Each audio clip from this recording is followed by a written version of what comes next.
We're one call from a Ferguson situation any given day.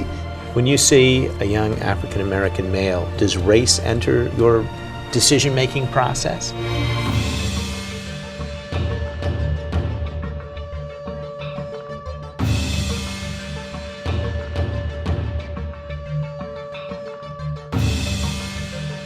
Hello and welcome to the second of our community conversations about race and policing here in Harrisburg, Pennsylvania. Today's topic is law enforcement perspectives. Again, it's the second in our continuing series of conversations, and there'll be more to come. But I'm very pleased to be joined by three distinguished guests today, all in law enforcement. First, we have Harrisburg Police Chief Thomas Carter. We are also joined by 9-year veteran of the Harrisburg PD, Officer Josh Hammer. Thank you. And we have our community policing liaison here for the city of Harrisburg, Mr. Dave Botero. Hello, thank you. So I'd like to start, last week I went with Dave to a class of students over at Abraxas. And one of the things that struck me, and I'll send this to you, Chief, to begin our conversation, was that when we talked to the kids about their perspectives on police officers, they didn't distinguish between Harrisburg police officers and New York City police officers or Ferguson police officers. It was police officers in general. And I think despite what we may be doing differently in Harrisburg, there's still a perception when our youth at least look at police officers that really everyone is the same. And that divide, which we sense nationally, is very much present in Harrisburg. So the question is, how can we distinguish Harrisburg police officers within the context of the larger tensions between police and the people throughout the United States? Well, as you know, when youth look at officers, police officers, they just look at the badge, uniform and the badge, and they group us as a whole. They group us in a gang. Mm-hmm. So, but what they have to realize is that policing in Harrisburg is different from policing in Philadelphia and Ferguson and New York City and Cincinnati. I believe, that they have to look at what's going on in their neighborhoods, what has happened here. And we haven't had a Ferguson situation here yet. We're one call from a Ferguson situation any given day, but it has not happened here. And they have to look at the relationship that they build with the officers. It's important, that when they're confronted by an officer, it's a two-sided situation here. They have to know how to respond to an officer's questions, and the officer has to know how to start off. Police officers during training is pretty much standard nationwide, is that they start off sort of up here, so they really have no place to go if things escalate because they're always at their highest point, I'm trying to get my people to start in the middle so that they can either escalate up and down, there's always that lateral movement, Police work is not so much arresting people, it's conversation with people to get them to understand, what you're saying to them, to get them to talk back to you. 80% of our time is spent talking to the public. Only about 20%, if even that, is spent doing police work as far as arresting people and patrolling and different things like that. Mm-hmm. So, I think, that they look at the uniform and the badge as a whole. They just group us all in this here bubble, police officers, one big gang, and we're just the same, regardless of where you're from. That's right. And so if something happens elsewhere in the country, we have to deal with that in Harrisburg, even if that's not the way we do things here.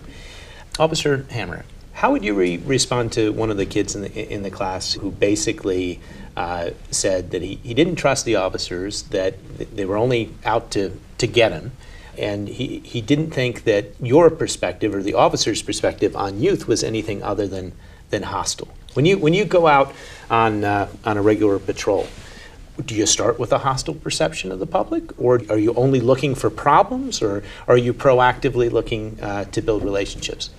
And that kind of has a couple questions in there, but a lot of times we get that a lot, that from the younger crowd and generation that all we're looking to do is lock them up. Unfortunately, with some of the ones that I've spoke to, that's all they've seen us do. Come in and maybe locked up their mom or dad for something that they've done. So since they were maybe 4 or 5, their interaction with the police has been us coming into their house maybe, or at front of their house and locking up mom or daddy or uncle or whatnot. Us as a unit, as a street crimes unit, we do look at that stuff and try to say, okay, what else can we do besides that to build this relationship? And doing going to John Harris High School games and trying to see what else we can do as far as that their only interaction is not just us locking them up or arresting them. It's also going out and playing football with them, shooting basketball with them, doing something else other than showing us with our handcuffs out and trying to lock them. But that is something that I've noticed that we deal with quite a bit, is that perception of us versus them mentality, especially with the younger group of people. And what we're trying to get away from is saying it's not us versus you. We're supposed to be doing this together. But I think that's a hard, bridge that we have to cross. On a day in, day out basis, do you have time for those positive interactions, or are you simply sort of going from problem to problem? Some days we do have that time to build that relationship. There are other days that we do not. There's other days that we are getting that people in the public don't see our computer, sending us calls from dispatch, a supervisor asking us, to handle this task. So when we're going call to call to call, the public doesn't see us stopping to help them with maybe something that they feel like we should be helping them with. Whereas where they see us just keep driving by with their windows up could be me trying to listen to the radio or trying to listen to what's going on from another officer or what's on the computer as far as what's my next call to go to. And we try to prioritize them. If unfortunately sometimes calls will wait a little bit longer than others just because of the nature of the crime. So when we do get to that less priority call, we do sometimes get an angry person or someone from the community. I try to explain to them, listen, it's not you personally. I don't know. All I see is my computer screen. I don't know who it is until I get there, unless I recognize the name. But don't take it personally. We're here to help, but we have to do it one step at a time. But sometimes the public doesn't see that. They just may see us driving by them, and they feel like, oh, we're not important to them, but we're actually going to another call to try to help somebody else. Yeah, can you give us some examples of some positive interactions that you've had in the last few months with members of the community? Yeah, absolutely. The other day, what comes to mind, we were doing a search warrant.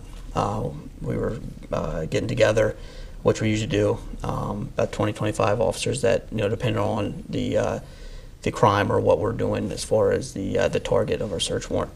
But I happened to notice this young man walking. He could have been 8 or 9 years old in the Weiss parking lot. It was cold that day, shoes untied, and I just looked at him, and I grew up pretty close to where he was walking. And I said, man, that was me how many years ago? So when he came, I called him over. We had some downtime waiting for other officers to arrive, and just started conversating with him. And he was just such a bright young man, but he was just a mess. No, shoes weren't tied, jacket. So I asked him, you're going to trip? You know how to tie your shoes? He said no. So, I tied his shoes. Another officer had a football in his back. I asked him which one he wanted. He picked out the blue one, and we played football for about 5 or 6 minutes. And he went on to tell me about his story, about his upbringing, and I explained to him where I grew up, not too far from him.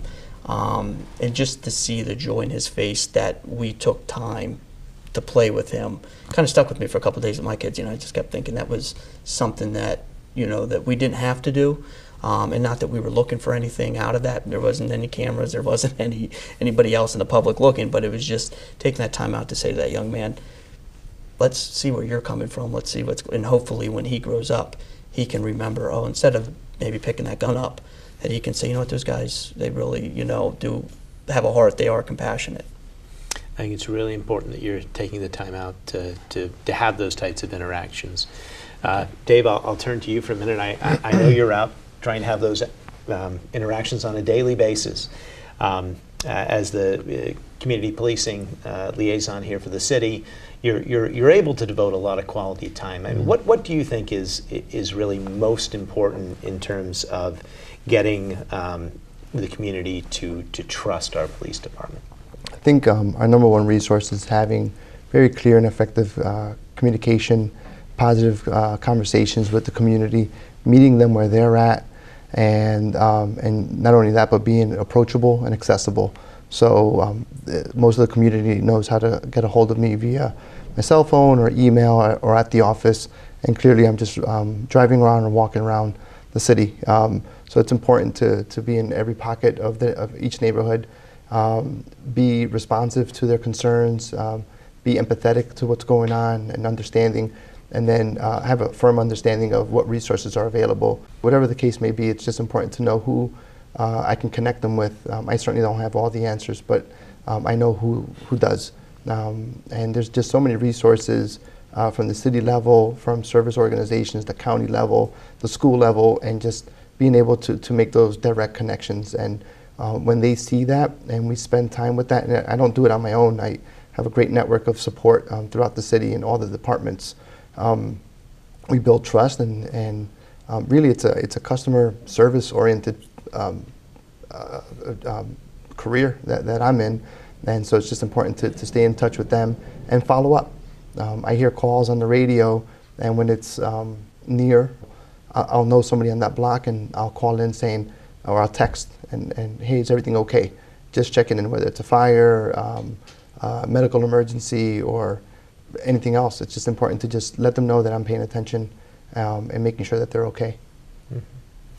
And I think you're respectfully known as the Peace Dude. Peace Dude is fun. A lot in the community. Yes. And I'm sure that's deliberate on your part.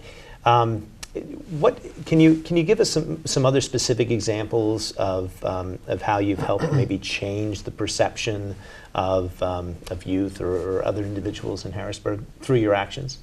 The most immediate example I could think of was on Friday, just a few days ago, and there was a call on dispatch to our non-emergency regarding a student that missed a bus, and he lives in Hall Manor. His school, he goes to the charter school on Cameron Street. I'd say 3 to 4 miles of a walk. He's a 6th grader, and he walked over the over 83, I-83, stopped at a friend's house, and it was too cold to make it any farther. And when the call came through, I also received a text message. I was in a meeting with the YMCA at the moment. When I came out of the meeting, I called to make sure everything was okay, heard the call, and they were just looking for a police officer. And so I contacted one of the supervisors, and they were waiting to have an officer dispatched, and I said, I'll pick up the student. It was a great opportunity to have the student get in my vehicle. I called the school to make sure he's a student there. We had a great conversation from around 19th Street all the way down to Cameron Street. Walked him into the school, checked him in. He fist bumped me on the way in, told me he has my information. He's already called and left me a message. And it's just a great positive interaction where he understood that the city is there always to help, and that our law enforcement is just, it's helpful, we're friendly, and it was just positive the whole way. He gave me ideas of how I can amplify or soup up my car, because he wants to be an engineer, and has just he was just a phenomenal little speaker and a lot of fun.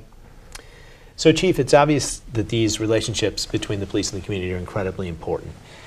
You and I were both at a Brothers Keeper event this past week, and there was a young high school student from John Harris on the panel, and he was talking about his mistrust for the police because whatever settings he saw the police in, it was always a sort of negative, confrontational one. And in an effort to keep the conversation positive, Pastor Montgomery said, so what would you do to change that dynamic? And he said, well, we need police officers in the schools. We need them where we're spending the majority of our days building those positive relationships in a safe setting. Your thoughts on that and on the larger issue of SROs? Well, I truly believe that the way to bridge that gap between the young people, what they don't know, their curiosity, and the questions that they have, is to have an SRO program at Harrisburg High School and in the other schools.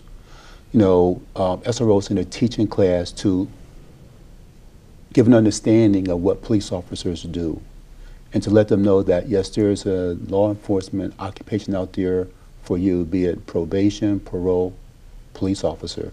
There are so many questions that our youth have about how police officers function. What policies do we operate by?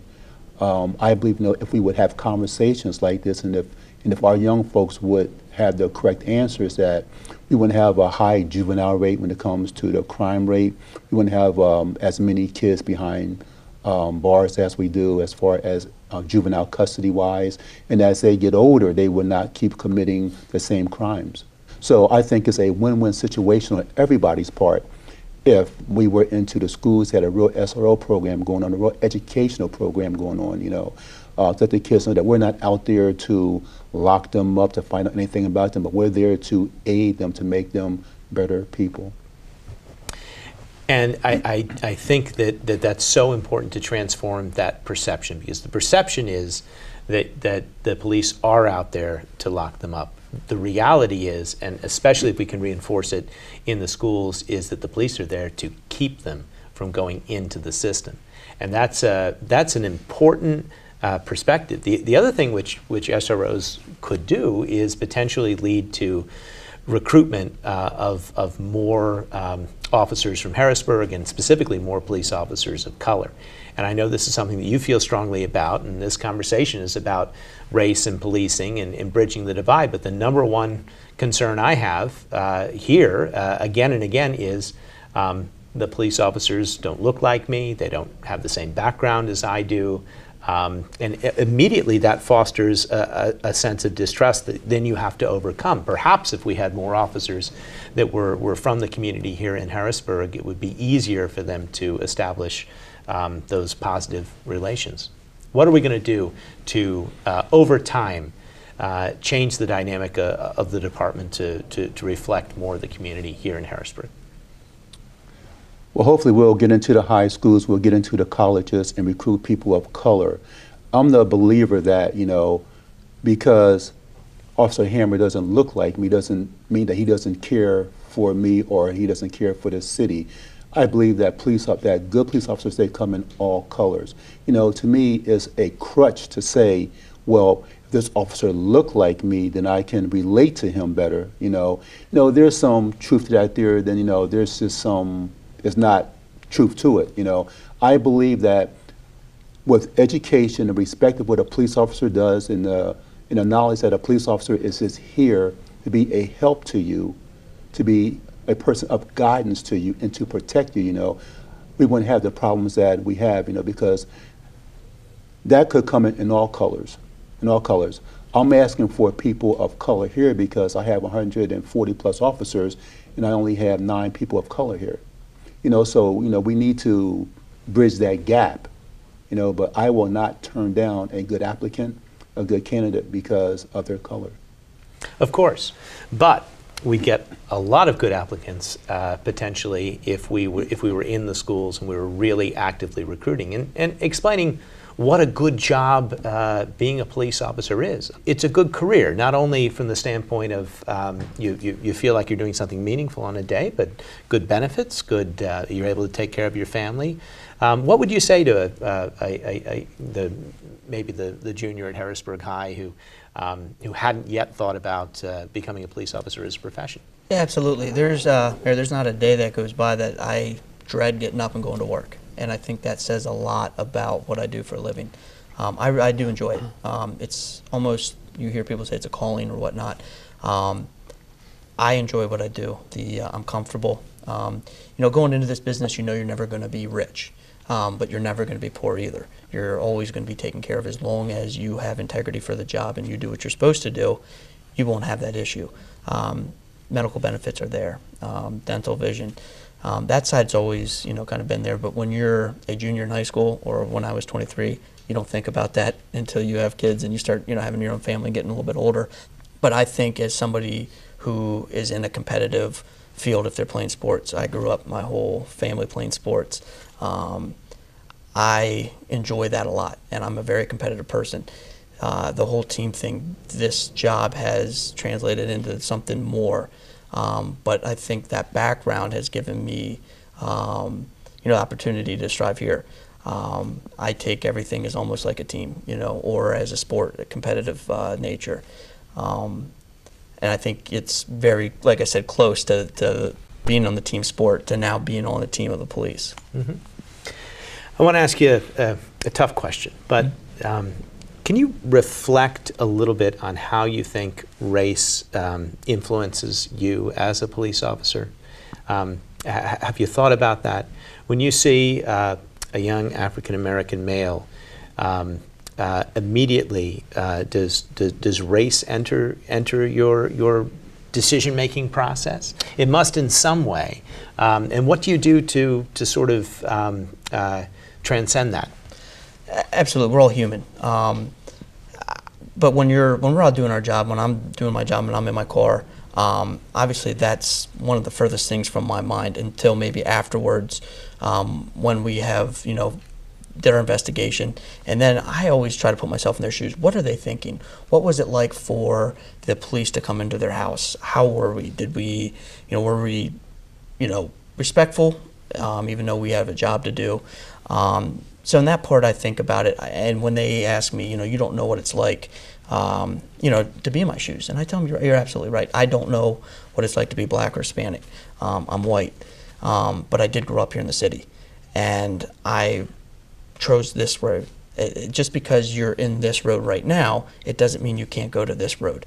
Right now, everything we do is kind of like our life expectancy, but everything that we've done so far doesn't mean that we're stuck, we have to go this way. We can still go this way, but it's going to take some help. It's going to take some guidance. I think too many times when the race card is pulled sometimes on us, it makes us frustrated because that's the furthest from what I'm thinking in my mind.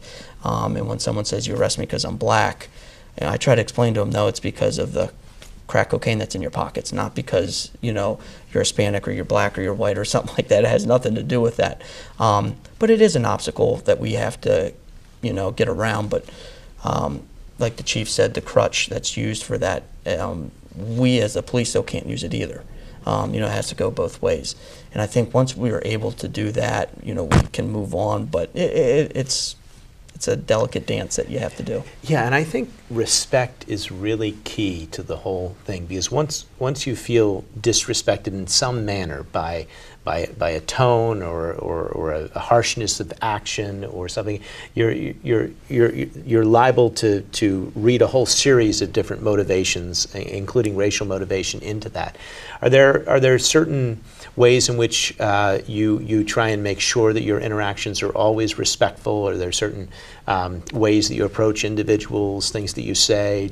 I like to read people's body language and their actual verbal, how they're talking to me. If they're not yelling at me, if they're not being very abusive to me, I will not. I will not be the first one to raise my voice to say, hey, I'm in charge. I believe our uniform and our presence alone usually does command that, hey, the police are here, let's just hear what they have to say. Sometimes, though, there's always a situation where you have to rise to their level. It just depends on the circumstance and what kind of call you're on. But me personally, I try to put myself in their shoes. What would I think if someone was coming into my house and speaking to me?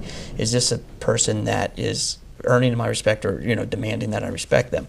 And I think the people that come in earning or asking for them to earn their respect gets a better response. And I've noticed that you can de-escalate a situation very quickly by almost allowing them to be in charge, or allow them to think they're in charge, even though that you're still controlling the situation.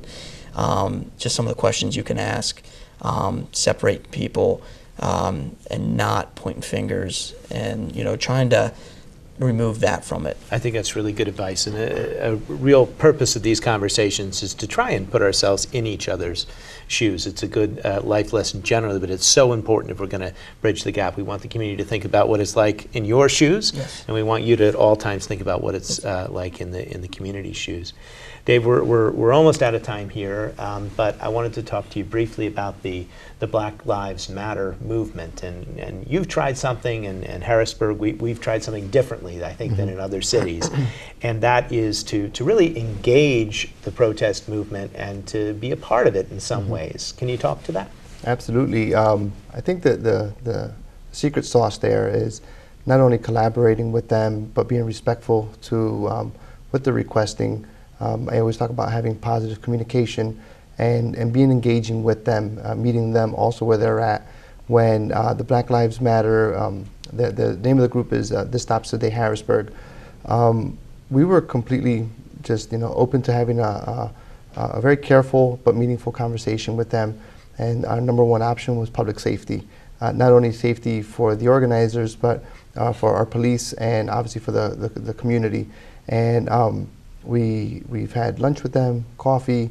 We've attended all of their meetings, public meetings. And it's just so important to make sure that we communicate openly and effectively. And when it wasn't in our hands, we would pass on the communication, whether it's to Pennsylvania State Police or the Capitol Police, when their organization or their efforts are on their property. We help them with media collaboration as well, because that's what they're looking for, is media attention. And they have every right to protest and to make noise regarding this very important matter. And so we want to make sure that if they're going to do that, that we're cordial, that we walk with them really, and just be responsive to what they're asking. Really a budding friendship has come out of that, and we have a strong understanding of what they want, and they have a very careful and sensitive understanding of what we're looking for, which is just public peace in our area and making sure that we're all on the same page. I think that's right. I think the lesson there is to try and find common ground and to really affect positive change.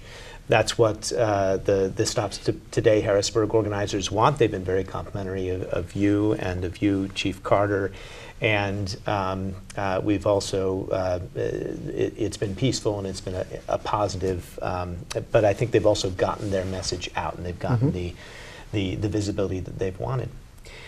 Well, that's going to have to end it for today. This has been our second conversation about police and the people.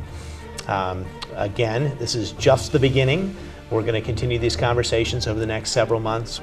We thank you very much for joining us, and we look forward to continuing the heartfelt debate.